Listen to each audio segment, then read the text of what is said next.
Kalau ada orang bilang, alah cinta-cintaan terus, hidup ini yang penting punya uang, yang penting punya jabatan. Adam itu sudah di surga, apa saja ada, apa yang dia inginkan ada. Tapi Nabi Adam masih meminta Hawa kepada Allah, karena memang hadirnya Hawa memunculkan daya hidup. Hidup yang tidak sekedar rutinitas yang hampa.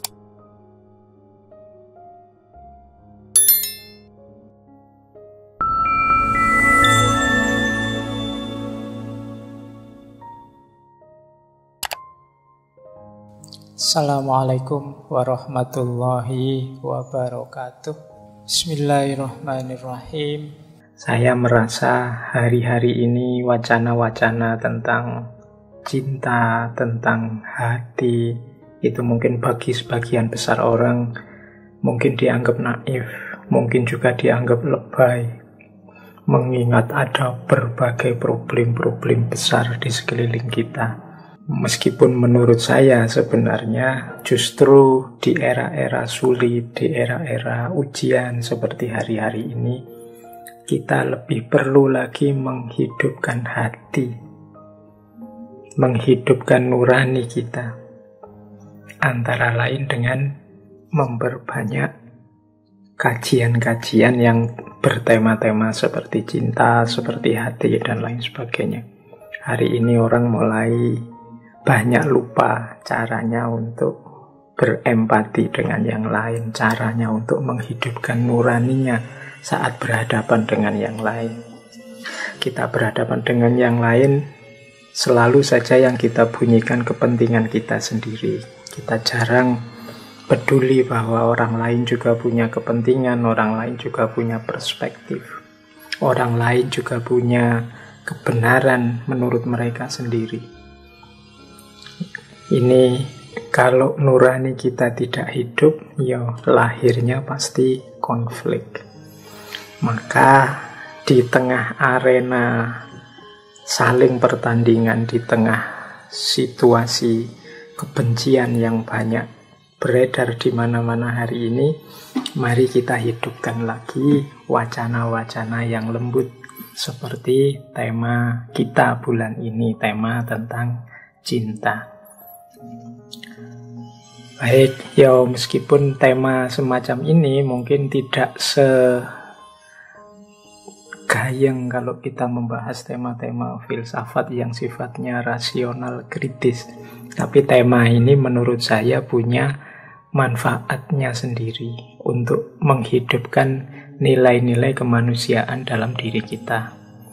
Bahkan saya punya asumsi semua orang sebenarnya pernah dan mengalami apa yang kita bahas di bulan ini, yaitu mengalami cinta, bahkan mungkin sedikit banyak pernah mengalami patah hati, kekecewaan dalam menjalankan cinta.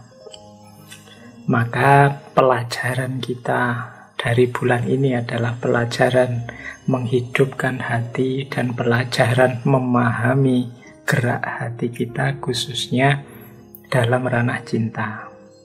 Lebih khusus lagi, cinta yang kita sebut cinta romantik. Jadi mungkin nanti pada saatnya kita tidak hanya cinta romantik kita gali, tapi juga cinta ilahiyah, sebagaimana beberapa tema yang sudah kita bahas sebelumnya. Baik, bismillah, kita mulai ya. Malam hari ini tokoh kita, teman-teman sebagian besar mungkin sudah kenal, yaitu Khalil Gibran. Ngaji filsafat beberapa kali mengangkat tokoh ini, dan saya sendiri sebenarnya ya sangat akrab dengan beliau, Khalil Gibran ini. Bukan apa-apa, dulu waktu S1 skripsi saya itu tentang Khalil Gibran.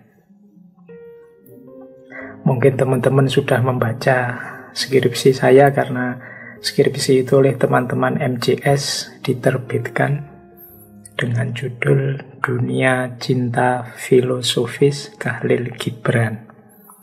Jadi makanya tadi saya bilang saya agak akrab dengan tokoh ini, karena sejak muda saya menggali pikiran-pikiran tokoh ini dari berbagai tulisannya yang menurut saya luar biasa. Nah, siapa Khalil Gibran, kemudian bagaimana sejarah riwayat hidupnya dan lain sebagainya, silahkan teman-teman merefer lagi ngaji filsafat sebelum-sebelumnya. Saya lupa berapa kali tokoh ini saya angkat, tapi pasti ada sebelum-sebelumnya. Biar teman-teman tidak ngulang-ulang, biar saya juga tidak menyampaikan yang mengulang-ulang. Jadi untuk riwayat hidup dan lain-lain, silahkan teman-teman merujuk ke ngaji-ngaji sebelumnya. Malam hari ini kita fokus pada tulisannya Gibran yang berjudul Al-Ajnihah Al-Mutakassirah. Naskah aslinya memang dalam bahasa Arab, yang diterjemahkan ke dalam bahasa Indonesia menjadi sayap-sayap patah. Kalau dalam bahasa Inggris jadinya broken wings. Jadi Gibran ini memang menulis dalam bahasa Inggris maupun dalam bahasa Arab.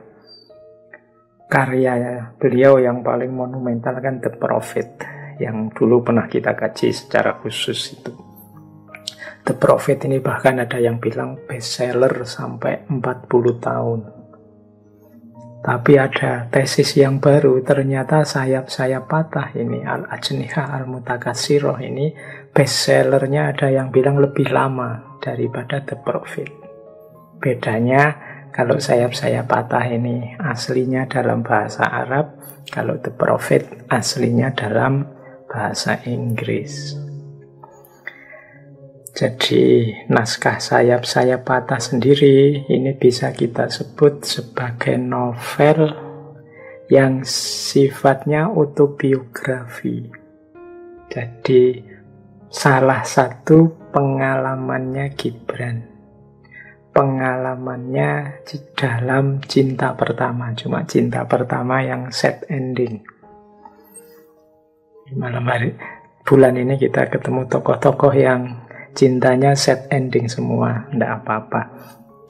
Bukan berarti cinta yang sejati itu wajib set ending, tapi cerita cinta yang set ending itu rasanya lebih menyentuh, rasanya lebih mewakili beberapa suara hati dalam diri kita masing-masing, sehingga banyak orang ketika nulis cerita cinta itu kalau ingin menyentuh khalayak biasanya di model set ending. Meskipun juga tidak harus begitu, tapi paling tidak dari kisah-kisah yang set ending ini kita mengambil pelajaran bahwa cinta itu memang hakikatnya adalah berkorban. Cinta itu hakikatnya adalah bukan pamrih individu, bukan mengejar kesenangan pribadi. Dari situ kemudian lebih mudahnya kalau diterjemahkan dalam cerita ya dibuat set ending. Meskipun ya tidak harus wajib begitu. Baik, novel Al-Ajnihah Al-Mutakassirah ini adalah kisah cinta pertamanya Gibran. Ada yang bilang kisah ini cerita ketika Gibran masih di Libanon. Gibran ini kan kelahiran Libanon, nanti pindah ke Amerika. Aktivitas kreatifnya di Amerika. Jadi saat di Libanon dia mengalami cinta pertama pada seorang gadis yang nama aslinya Hala Dahir. Tapi kalau di Al-Ajnihah Al-Mutakassirah, Hala Dahir ini namanya menjadi Selma Karami. Di novel ini sebenarnya tokohnya tidak banyak. Tokohnya hanya 5. Yang pertama Gibran sendiri, yang kedua Selma Karami, yang ketiga ayahnya Selma, namanya Faris Effendi Karami, yang keempat pendeta. Ini pendeta yang dalam tanda petik ya memaksa orang tuanya Selma untuk menikahkan Selma dengan keponakannya. Pendetanya namanya pendeta Bulos Holib. Nanti keponakannya yang menikahi Selma namanya Mansur Bey Ghalib. Jadi hanya 5 orang ini yang dimunculkan namanya di Al-Ajniha Al-Mutakatsirah. Novelnya tidak tebal, tipis saja, tapi memang sangat puitis. Saya lupa dulu di sesi apa, ada salah seorang tokoh yang menyatakan bahwa cinta dan puisi itu memang dekat. Mengapa cinta dan puisi itu dekat? Ya karena cinta itu berhubungan dengan keindahan rasa. Kalau ini keindahan rasa, ya memang tidak mudah untuk dinarasikan secara rasional konkret. Maka ketika orang ingin menunjukkan seperti apa cintanya, biasanya menggunakan kalimat metafor-metafor yang sifatnya puitis. Biasanya puisi ini terus indah. Mengapa? Ya karena hakikat cinta itu sendiri kan menunjukkan keindahan jiwa. Boleh dicek teman-teman di sekelilingmu, kalau ada yang sedang dimabuk cinta, dilanda cinta, itu biasanya secara otomatis mudah atau jangan-jangan malah pinter bikin puisi. Karena jiwanya memang sedang indah dan apa yang ingin dia ungkapkan dari dalam dirinya itu sejenis keindahan. Kadang-kadang nulis surat saja kan seperti nulis puisi. Kalimat-kalimatnya tertib, tertata. Kalau salah sidik wae kan terus kamu ndak, wah dihapus ini, rasanya ndak enak, ndak sreg. Nah, itu maka cinta dan puisi itu dekat. Apalagi yang mengalami cinta seorang pujangga seperti Khalil Gibran ini. Ini mesti yang sedang jatuh cinta, apalagi yang sedang patah hati, membaca novelnya ini mestinya ya pasti baper. Oke, baik, kita mulai ya. Novel ini dibuka dengan sebuah persembahan kepada sahabat, mungkin saya menyebutnya sahabat, sebenarnya kalau dibaca di biografinya ya ini semacam kekasihnya. Tapi ya Gibran ini nasibnya agak murung, nasibnya agak buruk. Cerita-ceritanya secara konkret real dalam hidupnya itu banyak kemalangan-kemalangan. Jadi ini yang membuat kalimat-kalimat tuturnya itu rasanya murung dan malang. Nah ini kalau Al-Ajniha Al-Mutakatsirah ini di bagian awal disebut ini dipersembahkan kepada MIH. Kepada MIH, ku persembahkan buku ini. MIH itu singkatan dari nama Mary Elizabeth Haskell. Mary Elizabeth Haskell ini putrinya seorang direktur bank. Yang dia ini jadi kepala sekolah, namanya sekolahnya Haskell Dean School. Dan dia ini sahabat akrabnya, bahkan jadi manajernya, jadi promotornya Gibran. Mary inilah nanti yang membiayai studinya Gibran, membiayai perjalanan intelektualnya, membiayai perjalanan kesenimanan Gibran. Jadi dia yang mengantarkan Gibran mendunia. Makanya Al-Ajniha Al-Mutakatsirah ini dipersembahkan padanya. Jadi ada kalimat persembahannya menurut saya indah. Kepada yang menatap sang mentari dengan mata nyalang dan menggenggam api dengan jari jemari tanpa gemetar, serta mendengar suara keabadian yang rohani di balik jerit nyaring si buta. Kepada MIH ku persembahkan buku ini. Oke, ya nanti teman-teman diulang lagi, dibaca lagi kalimat itu. Jadi kalimat persembahan yang indah. Baik, bismillah, kita mulai. Ini monggo teman-teman disiapkan ubur rampinya untuk ngaji malam hari ini. Mungkin lebih cepat ngantuknya, lebih cepat tidurnya, karena kita ketemu banyak sekali kalimat-kalimat puitis. Wong tema-tema biasa saja kita ngantuk ya ngaji. Berpikir apalagi malam hari ini kita temanya agak tema sastra yang puitis. Baik, ya nanti ada beberapa pelajaran yang saya garis bawahi dari Al-Ajniha Al-Mutakassiroh ini. Yang pertama pastinya pelajaran tentang cinta. Nanti sebagian besar sebenarnya menurut saya yang menarik dari novelnya Gibran ini adalah pandangannya tentang perempuan. Kedahsyatannya, kekuatannya, kelembutannya, dan lain sebagainya. Dan tentunya beberapa tema-tema yang lain. Tapi fokusnya nanti ada di dua itu, tentang cinta dan tentang perempuan dan kekuatannya. Ya kalau mau dicermati, ada banyak tema dari Al-Ajniha Al-Mutakassiroh ini. Di catatan saya, mungkin yang tertarik ya ingin mengkaji ini jadi tesis atau jadi skripsi, bisa tema tentang cinta, bisa tema tentang memori, kenangan. Jangan lupa, menurut saya makhluk paling indah dalam cinta itu kenangan. Kalau teman-teman yang pernah jatuh cinta atau pernah patah hati atau sedang LDR-an itu akan tahu betapa berharganya sekaligus betapa indahnya, bahkan juga sekaligus betapa menyiksanya yang namanya kenangan. Kadang-kadang jauh lebih indah daripada kenyataan.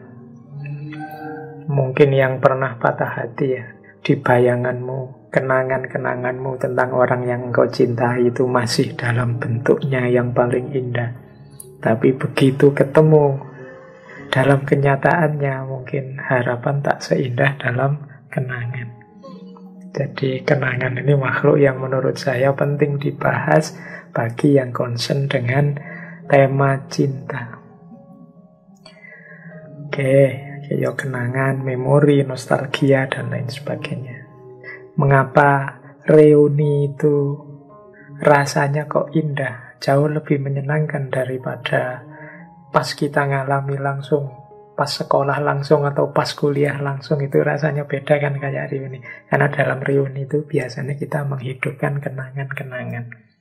Jadi kalau kita sedang reuni kan misalnya ketemu teman kita siapa, itu kan yang bunyi di kepala kita, teman kita ini dulu begini loh. Jadi yang bunyi itu kenangannya. Makanya terus kita betapa gembira, betapa teriak-teriak, padahal mungkin dulu kita ada ndak senengnya, ada kasus apa sama dia. Tapi ya kenangan memang indah. Kemudian di novel ini juga ada keheningan. Ini menarik, Gibran ini dalam banyak interaksinya dengan tokoh-tokoh di novel ini itu tidak banyak kata-kata. Kalau banyak novel itu kan biasanya ada kata siapa, bla bla bla bla, menurut siapa, kata-kata. Tapi ini dalam keheningan. Jadi dalam diam, dalam suara hati. Jadi di situ nanti akan kita lihat betapa suara hati, betapa keheningan itu jauh lebih dahsyat kekuatannya daripada kata-kata. Sekedar tatapan mata, sekedar duduk berdua, sekedar sendirian di malam hari, dengan keheningan-keheningan. Tapi maknanya jauh lebih dalam daripada kata-kata. Kemudian di situ ada juga kepasrahan. Kalau ini memang hubungannya dengan arus utamanya cerita itu kepasrahan. Kepasrahannya seorang Selma Karami yang dipaksa menikah. Sebenarnya yang memaksa menikah itu bukan orang tuanya, tapi pendetanya. Orang tuanya tidak akan berani membantah pendeta, membantah tokoh agama. Kalau yang merintah sudah tokoh agamanya, susah bantahnya, karena tokoh agama ini dipandang yang punya otoritas tidak hanya dunia tapi juga akhirat. Nah, mau tidak mau, karena yang memerintah pendetanya, tokoh agamanya, ya Selma terpaksa pasrah. Meskipun menikah dengan orang yang tidak dia cintai. Dan suaminya juga sebenarnya tidak mencintai Selma. Yang dia cintai hanya kekayaan orang tuanya. Jadi karena melihat Selma ini anaknya orang kaya, dia mengincar kekayaannya. Kalau status sosial dia sudah punya, yaitu keponaannya pendeta. Tinggal kekayaan, maka kekayaan itu dia mengincar ayahnya Selma. Faris Effendi, ayahnya Selma, itu sebenarnya ngerti bahwa ini sebenarnya anakku tidak cinta sama dia, dia juga tidak cinta sama anakku, tapi kalau membantah perintahnya pendeta bisa dimusuhi semua orang. Mungkin bisa dianggap penistaan seperti hari ini ya. Mungkin bisa dianggap melecehkan agama dan lain sebagainya. Maka mau tidak mau pasrah. Dan pastinya dengan model kepasrahan semacam itu ada tema lagi yang tidak boleh kita lewatkan, yaitu tema penderitaan. Jadi bagaimana karena yang berjalan adalah yang tidak diinginkan oleh semuanya, baik oleh ayahnya, oleh Selma, oleh Gibran, bahkan mungkin juga oleh keponaannya pendeta. Yang terjadi ya semuanya tidak nyaman, semuanya menderita. Baik, itu gambaran dari kisah dalam Sayap-Sayap Patah. Ada beberapa tema. Oke, sekarang kita belajar ada wawasan-wawasan baru apa sih dari novel ini yang mungkin nambah pemahaman kita semua tentang tema-tema tadi.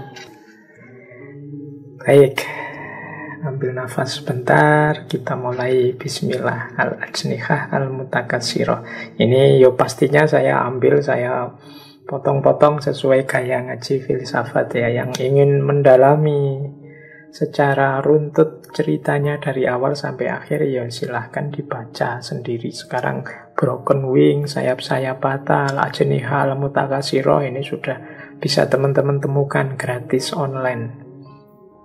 Meskipun yang mau membeli bukunya juga ada. Bismillah, kita mulai. Saya awali dari cinta.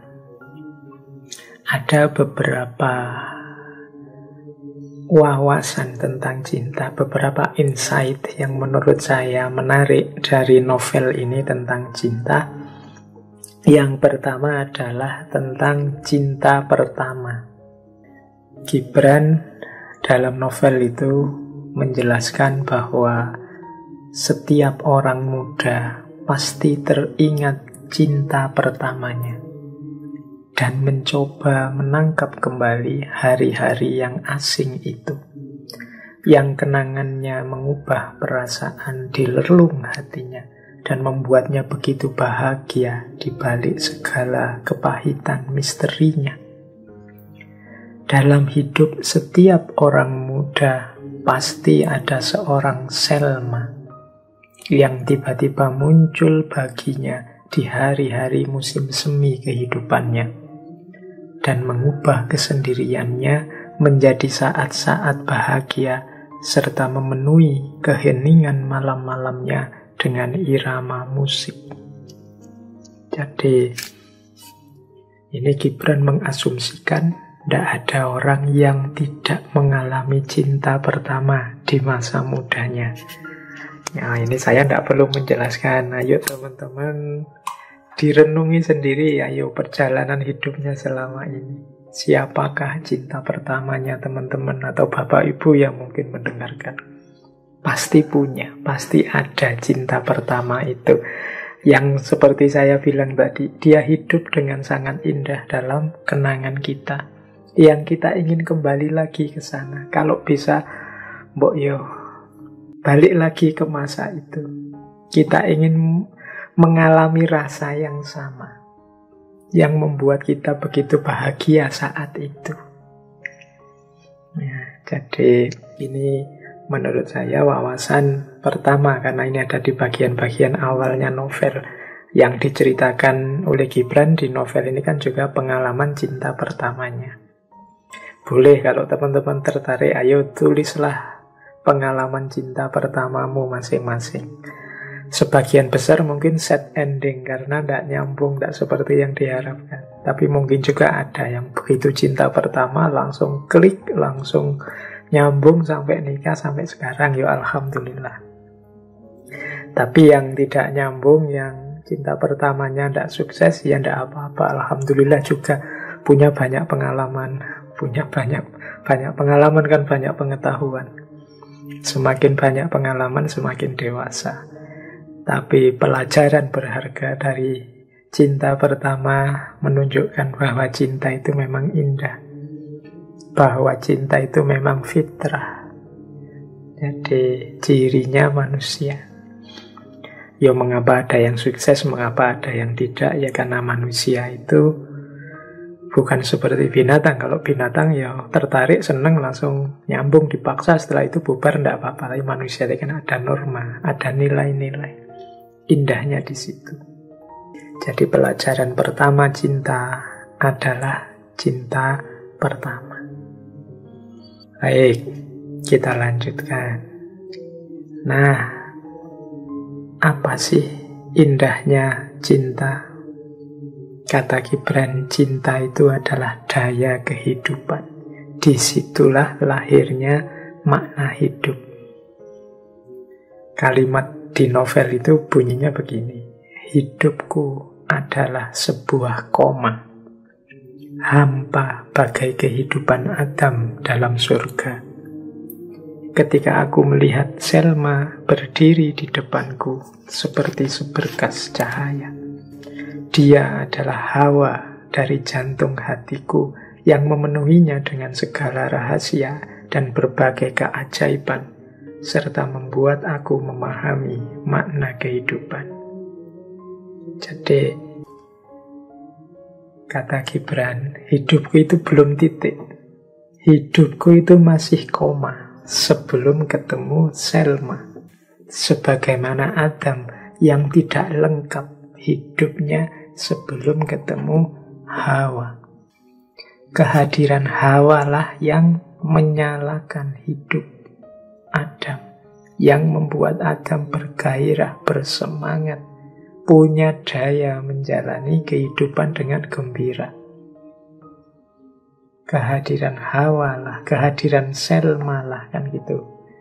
Hadirnya Selma membuat hidup yang semula koma sekarang titik. Sekarang ada maknanya. Bukan hidup yang hampa, bukan hidup yang dijalani otomatis kayak robot, cuma makan tidur dan seterusnya. Tapi hadirnya orang yang dicintai membuat hidup kita punya makna. Nah, jadi teman-teman yang belum ketemu Selmanya, belum ketemu Hawanya, berarti hidup kalian masih koma. Belum titik. Hidup yang masih koma, ya kalau masih koma, masih perjalanannya masih panjang. Masih, jangan-jangan setelah koma terus masih koma lagi. Seolah-olah sudah titik, tapi ternyata enggak. Mungkin ya masih titik koma berarti. Pokoknya dia penuh setelah Selma hadir. Setelah Hawa hadir. Berarti cinta adalah daya dalam kehidupan. Ini pelajaran yang kedua. Jadi pelajaran pertama adalah cinta pertama itu adalah keindahan hidup, kenangan yang tak terlupakan, dan hadirnya cinta membuat hidup penuh makna, membuat hidup tidak hanya koma, tapi sudah titik. Itu pelajaran kedua. Makanya kalau ada orang bilang, alah cinta-cintaan terus, hidup ini yang penting punya uang, yang penting punya jabatan, yang penting status, yang penting macam-macam. Iya mungkin ya, tapi itu semua masih koma. Titiknya Titik itu berarti puasnya dahaga hati, bahagianya jiwa kita itu kalau sudah bertemu dengan pasangannya. Yo, untuk kesempurnaan relasi dengan pasangan memang kadang butuh uang, kadang butuh status, kadang butuh jabatan, mungkin juga butuh pendidikan yang tinggi, gelar dan lain sebagainya. Tapi yang lain tadi sifatnya hanya koma-koma. Titiknya adalah pasangannya. Adam itu sudah di surga. Nabi Adam itu kan di surga, apa saja ada. Apa yang dia inginkan ada. Tapi Nabi Adam masih meminta Hawa kepada Allah. Karena memang hadirnya Hawa memunculkan daya hidup. Hidup yang tidak sekedar rutinitas yang hampa. Hidup yang tidak koma, tapi hidup yang sudah titik. Jadi mari kita membuat hidup kita ini titik. Apalagi yang seperti saya bilang tadi, kalau hari ini berseliweran di sekeliling kita hanya kebencian demi kebencian, hanya perselisihan demi perselisihan, ya kita lebih jauh lagi, mungkin koma saja belum. Koma itu kan berhenti sejenak. Tapi belum tuntas, belum titik. Tapi dalam kebencian, dalam perselisihan, dalam macam-macam masalah yang ruwet di sekeliling kita itu berarti koma saja belum kita. Masih sangat banyak yang perlu kita perbaiki ternyata dalam hidup. Untuk memberi makna apalagi, karena menjalani saja kita masih pontang-panting, apalagi memberi makna. Jadi ternyata memang kita perlu lebih banyak belajar lagi untuk mengelola hidup ini. Baik, saya lanjutkan. Oke, ya boleh nanti kalau yang pinter bikin puisi ya. Kalau sedang jatuh cinta, bilang ke pasangannya, engkau adalah titik dalam hidupku. Karena hidupku selama ini masih koma. Kehadiranmu menghadirkan titik yang melegakan dan membahagiakan. Oke, ya nanti mesti pasanganmu terus membalas salah gombal. Yuk kita lanjutkan. Ada pelajaran cinta apa lagi dari Gibran? Ada yang saya catat lagi. Gibran menyatakan seperti ini. Cinta adalah satu-satunya kebebasan di dunia ini.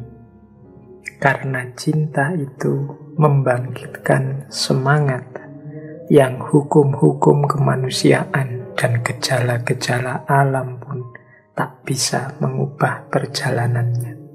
Ini konsep tentang hubungan antara cinta dan kebebasan. Uraiannya bisa sangat panjang tema ini. Tapi ringkasnya adalah cinta itu kebebasan sejak awalnya. Cinta itu kebebasan dalam prosesnya. Bahkan cinta juga kebebasan dalam ekspresinya serta hasilnya. Maka banyak pujangga yang menyebut kebebasan yang sejati itu adanya dalam cinta. Saya juga sering menjelaskan bahwa cinta itu obat dari belenggu. Belenggu yang paling utama, yaitu apa? Belenggu ego. Orang yang mencintai dibebaskan dari belenggu egonya. Cinta itu kebebasan sejak awalnya. Seperti di Romeo and Juliet minggu lalu. Tidak bisa kita memutuskan atau memaksa orang mencintai siapa atau tidak mencintai siapa. Pendeta Bulos Galib dalam Al-Ajniha Al-Mutakasirah ini memaksa Selma untuk menikah dengan keponakannya. Kalau menikah bisa dipaksa, kalau cinta tidak. Jadi cinta itu sepenuhnya ada dalam penguasaan orang yang mencintai. Bahkan seandainya kalian misalnya suka sama siapa, kemudian dia ternyata menolakmu, dia yang menolakmu itu pun tidak bisa membuatmu tidak mencintainya. Jadi kalau engkau masih tetap ingin mencintainya, itu juga engkau bisa. Jadi makanya sejak awalnya cinta itu kebebasan. Dalam ekspresinya pun juga begitu. Makanya di kalimatnya Gibran itu yang bahkan hukum-hukum kemanusiaan dan gejala-gejala alam pun tidak bisa mengubah perjalanannya. Orang yang sudah jatuh cinta itu biasanya dihalangi oleh apapun, diatur seperti apapun, kemudian bahkan melawan hukum alam. Mungkin melawan hukum alam itu sampai tidak makan, tidak tidur, sampai tidak istirahat. Kadang-kadang orang jatuh cinta itu kan melawan hukum alam. Tapi kalau orang sedang mencintai, hukum alam seperti itu pun bisa ditabrak. Kalau tidak sedang mencintai, mungkin jam 10 malam, 11 malam kita sudah ngantuk tidur. Tapi kalau pas ngobrol dengan yang kita cintai, sampai jam 3 subuh mungkin masih betah. Kadang cuma chat di WA, sudah tidur belum? I miss you, nanti balas lagi I miss you, bolak-balik sampai bolak-balik. Itu kan melawan gejala alam biasanya. Orang sudah tidur, dia tidak jadi tidur. Bahkan kalau ngobrol bisa sampai subuh. Itu gejala alam. Bisa ditabrak, apalagi hukum-hukum kemanusiaan. Aturan-aturan budaya. Itu bisa dengan mudah ditabrak oleh para pecinta. Maka jadi cinta akan mencari jalannya sendiri. Cinta akan mencari orang yang dia cintai, tanpa harus terlalu peduli dengan hukum kemanusiaan dan gejala alam. Jadi di titik inilah Gibran melihat bahwa dalam cinta ada muatan kebebasan. Maka cinta ini bisa jadi kekuatan membangun yang luar biasa bagi peradaban. Namun kalau tidak hati-hati, salah mengelola, dia juga bisa jadi kekuatan menghancurkan yang sangat dahsyat bagi peradaban dan budaya manusia. Karena dia energi yang luar biasa, daya hidup yang luar biasa. Kalau tidak dikelola dengan baik, mungkin kita bisa terpeleset. Jadi paling tidak malam hari ini kita belajar karakter-karakternya. Oke, ada lagi ini pelajaran dari Gibran. Selain kebebasan apa? Air mata. Kata Gibran, cinta yang dibasuh oleh air mata akan tetap murni dan indah senantiasa. Jadi mungkin ini ya salah satu tadi alasan mengapa sih banyak sekali kisah-kisah cinta yang dahsyat, yang populer, yang agung itu akhirnya sad ending. Sad ending itu berakhir tidak bahagia. Sebagian besar bahkan berakhir tragis. Saling meninggal, masing-masing mati karena cinta. Nah, katanya Gibran memang cinta itu kalau bertabur air mata, biasanya tetap murni dan indah. Mengapa? Ya karena dalam tantangan, dalam ujian, ketika ada banyak masalah, cinta itu akan menguatkan para pecinta. Situasi-situasi sulit ini akan semakin menguatkan cinta. Situasi sulit itu sebenarnya tidak hanya berhubungan dengan cinta, tapi mungkin teman-teman mengalami hidup susah dengan siapa, dalam hal apa, itu biasanya kenangannya jauh lebih indah, lebih murni. Mungkin tidak harus dengan lawan jenis, dengan teman misalnya. Pernah sama-sama mengalami kesulitan berdua dengan temanku yang ini, itu kan pengalamannya lebih berkesan, jadi lebih terkenang. Saya bilang tadi, kenangan itu sifatnya indah. Boleh teman-teman merenung, Mungkin pengalaman zaman sekolah, pengalaman zaman, kalau yang selesai kuliah, zaman kuliah dulu, zaman itu biasanya yang lebih terkenang, yang lebih tersisa dalam diri kita itu pengalaman-pengalaman sulit. Mungkin pengalaman dimarahi guru, dihukum BB, atau ini kan pengalaman waktu ngalami itu nangis-nangis, tapi sekarang pengalaman itu membuat kita tersenyum. Dia jadi pengalaman yang indah. Itu kan pengalaman biasa sehari-hari, apalagi pengalaman cinta yang kalau dia bertabur air mata, banyak sekali kesulitan. Melenyapkan itu akan sangat sulit, karena dia sangat murni dan indah sifatnya. Ini yang mengalami patah hati, yang mengalami mungkin pernah putus, itu bisa memahami kalimatnya Gibran ini. Cinta yang dibasuh air mata akan tetap murni dan indah senantiasa. Oke, semoga tidak ada tanya pada saya ya Pak Faiz bisa menjelaskan gitu. Jangan-jangan pernah ngalami juga. Oke, ya ini jawabnya susah. Biarlah kenangan yang indah tetap saya miliki sendiri, teman-teman juga silahkan dinikmati, dimiliki sendiri kenangan indahnya masing-masing. Ya kalau pinter kayak Gibran, nulislah buku, nulislah risalah, nulislah novel tentang indahnya cintamu. Jadi saya itu 2 kali punya 2 naskah buku yang berhubungan dengan cinta. Yang pertama saya sebut tadi ya, dari skripsinya Khalil Gibran tentang filsafat cinta. Yang kedua judulnya Risalah Patah Hati. Tuh, teman-teman mungkin beberapa sudah pegang buku itu buku lama. Terbit sekitar saya lupa 2005 atau berapa, saya lupa itu.